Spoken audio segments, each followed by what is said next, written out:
हरे कृष्ण। वर्ष में 12 मास होते हैं और प्रत्येक मास में 2 बार एकादशी तिथि आती है। एक है कृष्ण पक्ष की और दूसरी है शुक्ल पक्ष की। ये दोनों ही एकादशी तिथि समान रूप से मंगलमय और पुण्य फल प्रदान करने वाली है। जिस वर्ष में अधिक मास आता है उसमें 2 नई एकादशी तिथि सम्मिलित हो जाती है, लेकिन प्रत्येक मास में आने वाली प्रत्येक एकादशी तिथि मनुष्य के सहस्त्र जन्मों के पापों का नाश करने में सक्षम होती है। कई बार हम एकादशी के व्रत को भी बाकी व्रतों के समान ही साधारण समझ लेते हैं और उसका पालन भी उसी आधे मन और अधिक पूजा विधि से करने का प्रयास करते हैं, लेकिन वास्तव में एकादशी का व्रत सभी व्रतों में सर्वश्रेष्ठ है। और जानते हैं इसके पीछे का कारण क्या है? तो उसका कारण है कि बाकी सभी व्रत उसका पालन करने वाले की भौतिक इच्छाएं पूर्ण करते हैं, लेकिन एकादशी का व्रत मनुष्य की भौतिक इच्छाओं के साथ साथ उसकी आध्यात्मिक मनोकामना भी पूर्ण करता है। सिर्फ यही व्रत है जो मनुष्य को परम भगवान श्री कृष्ण की शुद्ध भक्ति प्रदान कर सकता है, और सिर्फ यही व्रत है जो मनुष्य को आध्यात्मिक जगत की प्राप्ति भी करवा सकता है। और ऐसी ही परम कल्याणकारी एकादशी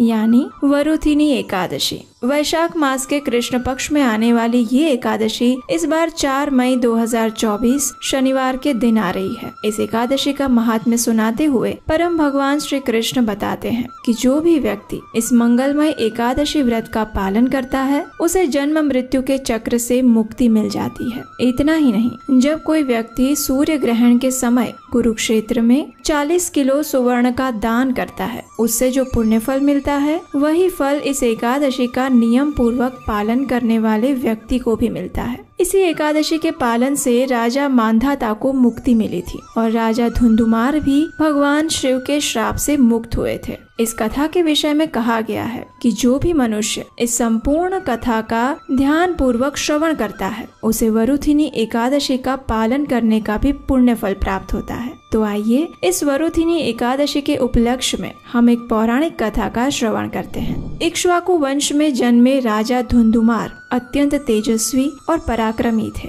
वे धार्मिक और सहिष्णु थे, लेकिन एक समय किसी कारणवश उन्हें भगवान शिव द्वारा श्राप मिल गया और इसी श्राप के परिणाम स्वरूप वे कुष्ठ रोग से ग्रसित हो गए। अब इतने भयंकर रोग से मुक्त होने के लिए उन्होंने अनेक उपचार और प्रयास किए, लेकिन जब स्वयं शिवजी ने श्राप दिया हो तो फिर उसे कौन काट सकता है? तो अंततः राजा ने अपने गुरु की शरण ली और उनके गुरु ने राजा से कहा कि वे वैशाख मास के कृष्ण पक्ष में आने वाली वरुथिनी एकादशी का कठोरता पूर्वक पालन करें। इस एकादशी के पुण्य प्रभाव से वे इस श्राप से मुक्त हो जाएंगे। राजा धुंधुमार ने भी अपने गुरु की आज्ञा को शिरोधार्य करते हुए वरुथिनी एकादशी का पालन करने का निर्णय लिया। जब वैशाख मास के कृष्ण पक्ष में वरुथिनी एकादशी आई तो राजा धुंधुमार ने सभी नियमों का पालन करते हुए इस एकादशी का व्रत पालन किया। संपूर्ण रात्रि भगवान के पवित्र नाम का जप और कीर्तन करते हुए जागरण किया और अगले दिन द्वादशी पर योग्य समय पर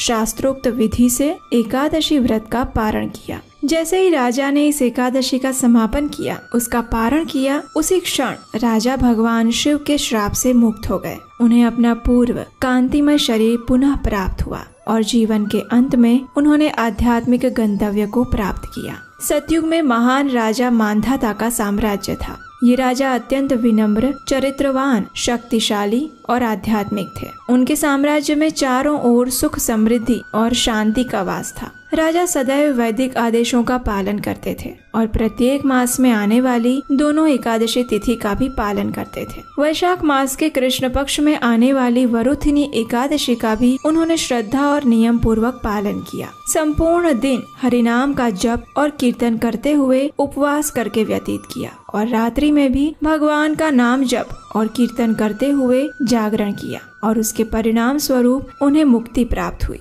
एक समय पांडवों में ज्येष्ठ युधिष्ठिर महाराज ने भगवान श्री कृष्ण से भी यही प्रश्न पूछा था कि हे मधुसूदन, कृपया आप मुझे वैशाख मास के कृष्ण पक्ष में आने वाली एकादशी के विषय में बताएं। उसका नाम क्या है, उसका महात्म्य क्या है और किस प्रकार उसका पालन करना चाहिए। इस विषय में मैं विस्तार से सुनना चाहता हूँ प्रभु। युधिष्ठिर महाराज के प्रश्न को सुनकर भगवान श्री कृष्ण ने कहा, हे राजन, वैशाख मास के कृष्ण पक्ष में आने वाली एकादशी का नाम है वरुथिनी एकादशी। ये एकादशी शुद्ध जीवन प्रदान करने वाली और समस्त पापों का नाश करने वाली है। इस व्रत का पालन करने से व्यक्ति जन्म मरण के चक्र से मुक्ति पाकर भगवत भक्ति को प्राप्त करता है। इतना ही नहीं, जो भी व्यक्ति इस एकादशी का श्रद्धा पूर्वक पालन करता है उसे सूर्य ग्रहण के समय कुरुक्षेत्र में 40 किलो सुवर्ण का दान करने का पुण्य फल मिलता है। इस प्रकार शास्त्रों से प्रमाणित ये पौराणिक कथाएं हमें वरुथिनी एकादशी का महात्म्य समझाती है।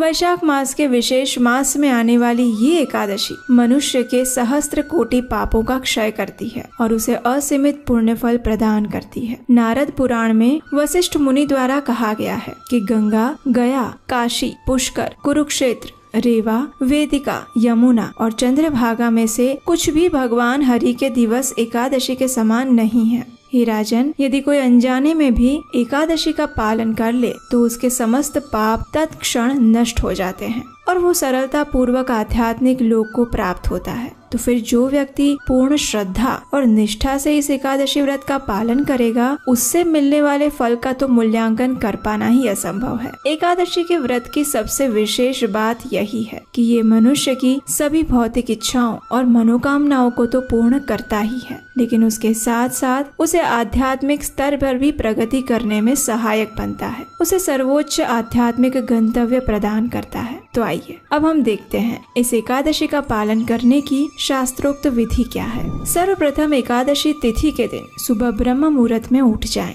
स्नान आदि से निवृत्त होकर भगवान की मंगला आरती करें अथवा उसका दर्शन करें। अब वरुथिनी एकादशी व्रत का संकल्प लें। इसके लिए हाथ में गंगा जल लें और भगवान के समक्ष जाकर ये प्रार्थना करें। हे जगदीश्वर श्री कृष्ण, आपके श्री चरणों में हम प्रणाम करते हैं। कृपया आप हमारे इस एकादशी व्रत का स्वीकार करें और आपके श्री चरण कमलों में अपनी शुद्ध भक्तिमय सेवा प्रदान करें। इस प्रकार संकल्प लेने के बाद अब तुलसी देवी की पूजा आराधना करें। उन्हें जितनी आवश्यकता हो उतना जल अर्पण करें। जी हाँ, हमारे शास्त्रों में ऐसा कोई विधान नहीं है कि एकादशी पर तुलसी में जल नहीं डालते। ये सिर्फ कुछ लोगों द्वारा फैलाया गया भ्रम है। अगर आपको लगता है कि ये सत्य है तो आप हमें उसका प्रमाण शास्त्रों से लिखकर कमेंट बॉक्स में भेज सकते हैं। बाकी ऐसे तथाकथित लोगों की बातों में आकर तुलसी देवी को इस गर्मी के समय में जल से वंचित नहीं रखना चाहिए। जितनी आवश्यकता है उतना ही जल एकादशी के दिन भी डाल सकते हैं। उसके बाद उनकी कम से कम 3 बार प्रदक्षिणा करें और फिर उनके समक्ष बैठकर हरे कृष्ण महामंत्र का जप करें, यानी हरे कृष्ण कृष्ण कृष्ण हरे हरे, हरे राम राम राम हरे हरे। इस दिन आप निर्धारित संख्या में माला का जप कर सकते हैं। 108 मन की वाली माला के ऊपर आप कम से कम 4, 8, 16 या 25 माला का जप करिए। संपूर्ण दिन में उपवास का पालन करें, यानी किसी भी प्रकार का अन्न, चावल, दाल इत्यादि या फिर उससे बने हुए खाद्य पदार्थ नहीं लेने चाहिए। अगर संभव है तो बिना जल के संपूर्ण एकादशी करें। अगर ये संभव नहीं है तो फल, दूध, जल, फलों का रस, एकादशी प्रसाद इत्यादि ले सकते हैं, लेकिन किसी भी स्थिति में अन्न ग्रहण ना करें। इस दिन अधिक से अधिक प्रमाणभूत वक्ता द्वारा हरि कथा का श्रवण करें और भगवत गीता, श्रीमद् भागवतम जैसे दिव्य ग्रंथों का अध्ययन करें।